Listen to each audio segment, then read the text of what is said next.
Hi team. A couple of weeks ago we looked at these kind of questions where we might be tasked with finding the area of a sector. And we'll remember that to do that we took what would be the area of the whole circle, okay, which we know is pi r squared, or I need my equal sign in there, sorry, pi r squared. And then once we use this, we're going to have to find, we found some fraction. What fraction of the circle have we got? And we knew that to find the fraction of the circle, I'm going to have the angle I've got divided by 360.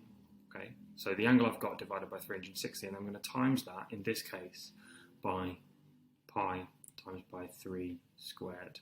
Okay, so 60 divided by 360 times by pi times by 3 squared for the area of this sector, which would be the area inside here.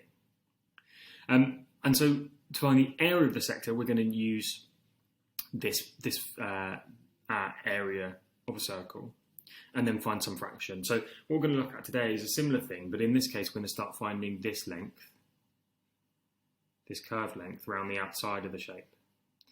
Now we call that the arc length. Apologies for how badly that's drawn, but anyway, we call that the arc length. And so when we found the area of a sector, we used the area of the full circle. In this, we want this length here, and so we're going to use our formula for the circumference of a circle. Now, we should remember that the circumference of a circle is the same as pi times the diameter of that circle. Or, we also know that it's exactly the same, since the diameter is 2 times this radius, I can say it's the same as 2 pi r, okay, where r is the radius. Now, that means to be able to find the arc length, same as before, I can use my equation around the circle, and then I can use a fraction given by how much of the circumference I've got. And again, I'm going to use 60 divided by 360 and times it by 2 pi r, okay? So where r, in this case, will be 3 again. Okay, so 60 divided by 360 times by 2 times by pi times by r, which is 3. Okay. Now I can calculate that. Okay, 60 divided by 360 multiplied by this. I'm just going to get pi as my answer. Okay, which will be 3.14. Okay, 3.14 centimeters is going to be my final answer. Okay, so that's just calculator work where we substitute r, 3 for r. Now to add to that, we might occasionally get asked to find the perimeter of the circle, of the sector. Okay, we'll say find the perimeter of this sector. Now, obviously, we're going to need this part of the shape. Now, this part of the shape is the arc length. So I'm going to do the arc length, which I know is 3.14. I'm going to add to that. And this is really important because sometimes we'll get the perimeter and the arc length confused. I know that if I go from here to here, I haven't done the perimeter because it's not the whole way around that shape. I need to add this portion of the shape. I also need to add this portion of the shape. Okay, so I need to do the arc length plus 3 and then plus this, which is also 3 centimeters. So plus 3, and this will give me 6 plus 3.14, so 9.14 centimeters. Easy as that.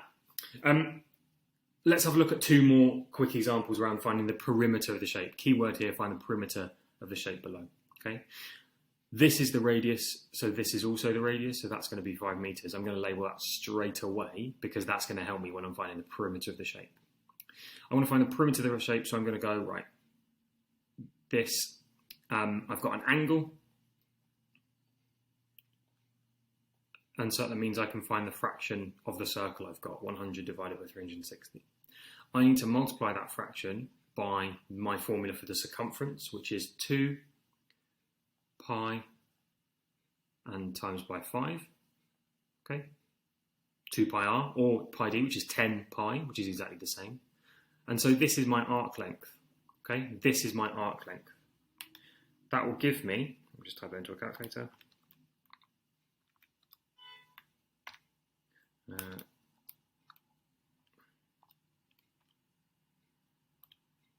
8.73.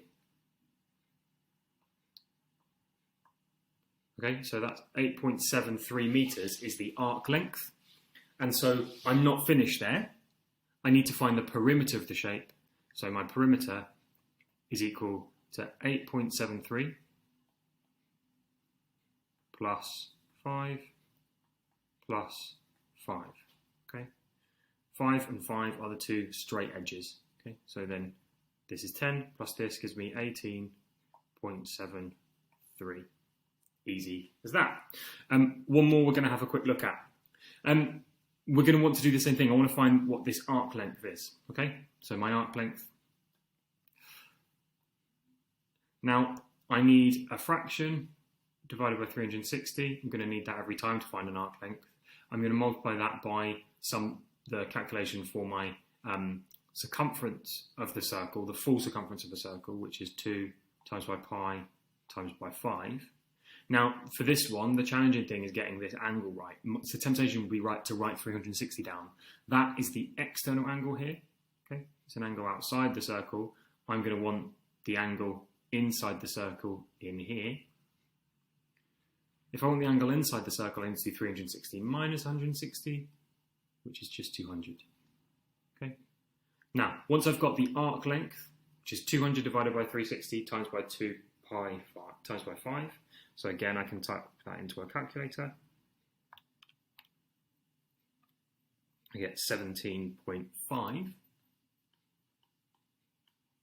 And I'm rounding these just to make it easy for myself, but 17.5 meters is the arc length of this. To find the perimeter, I'm going to do the arc length, so 17.5 plus 5 plus 5. Obviously, you can just write plus 10 if you'd like to. Okay, 17.5 plus 5 plus 5 is 27.5 meters for the perimeter of that shape.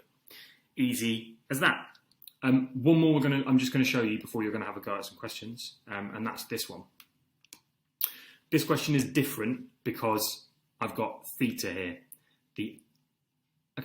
I'm being asked to find an angle. I'm not being asked to find the perimeter, okay, but I'm given an arc length. So in this case, it's one of those questions where they start making us go backwards. So normally I know that the arc length is going to be the fraction over 360 multiplied by the calculation of the circumference. So 2 times by pi times by 8, which is my radius. Okay.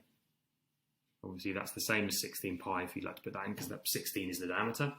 Now, in this case, I don't know what this angle is. That's theta, the Greek letter theta. That's an unknown angle I've got. Okay, so theta over 360 times by this. The other bit of information I've got is I'm told what the arc length is, so I can pop that in. 16.75 equals theta over 360 times by, and I'm going to rewrite this as 16 pi. Okay, simplify a bit. It's 16 pi, 2 times pi times 8, 16 pi. Now, I'm going to find theta. The temptation might be to times everything by 360 because I've got a fraction, but while we definitely could do that if we wanted to, what I'm going to do first is divide by 16 pi. I think this 16 pi is in the way, but either will work. Okay, so I'm going to go right, 16.75. I'm going to divide that by 16 pi. Okay, and that's going to equal theta over 360. Now, once I calculate 16.75 divided by 16 times by pi,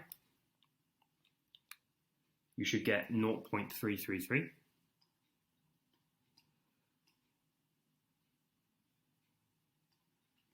Okay. Now, I need this to be multiplied by 360 to leave theta on its own. So I'm going to times that by 360, and that's going to equal theta. Okay, so theta is equal to 120 degrees. Simple. Okay.